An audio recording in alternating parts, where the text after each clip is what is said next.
મહેસાણાથી સમાચાર છે। Pilot training centre પર ગંભીર આક્ષેપ લાગ્યા છે। નગરપાલિકાના પૂર્વ પ્રમુખ ઘનશ્યામ સોલંકીએ આરોપ લગાવ્યા છે। આ કંપનીના તમામ વિમાન ટેકનિકલ ખામીવાળા હોવાના ઘનશ્યામ સોલંકીએ આરોપ લગાવ્યા। કંપની બોર્ડ રિપેર નથી કરી શકતી તો વિમાન ક્યાંથી સરખા હોય એવો આરોપ લગાવ્યા છે। ઘનશ્યામ સોલંકીએ તમામ વિમાનનું યાંત્રિક પરીક્ષણ કરવાની માંગ ટ્રેનિંગ સેન્ટરના ટ્રેની વિમાનના ક્રેશ લેન્ડિંગ થવાને લઈને આરોપ લગાવ્યા છે। એવિએશન કંપનીઓ ચાલે છે વર્ષોથી એ વેરો ન ભરવા જ્યારે અમારા કાળ 2015થી 20ની અંદર એમને કરોડો રૂપિયાનો વેરો નગરપાલિકામાં ભર્યો નહોતો।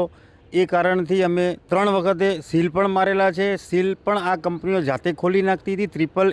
ટ્રિપલ એ કંપની આના પહેલાં ચલાવતી હતી। અત્યારે બ્લ્યુરે કંપની આ એવિએશન કંપની ચલાવે છે અને એમનો પણ વેરો હમણાં તાજેતરમાં મહાનગરપાલિકા દ્વારા વસૂલવામાં આવ્યો છે। ટેકનિકલ ખામીવાળા વિમાનો છે।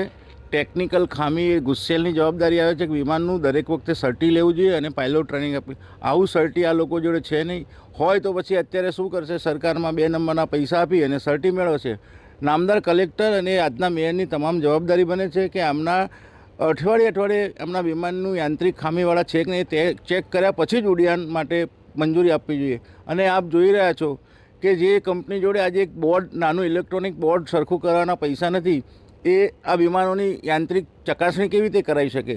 એટલે મારી મહેસાણા મહાનગરપાલિકાના પ્રજા વતી એવી વિનંતી છે કે નામદાર કલેક્ટર અને આજના મેયરે આ ગુસ્સેલનું જે ટ્રેનિંગ સેન્ટર છે એને તાત્કાલિક સીલ કરવું જોઈએ અને સીલ કર્યા પછી વિમાનોની કન્ડિશન તપાસ કર્યા પછી જેમાં ખામી જણાય તો આના માલિકો પર ફરિયાદ કરવી જોઈએ અને ફરિયાદ કર્યા બાદ આ ટ્રેનિંગ સેન્ટર મહેસાણાથી અન્ય જગ્યાએ ખસેડવું જોઈએ એ અમારી માગણી છે।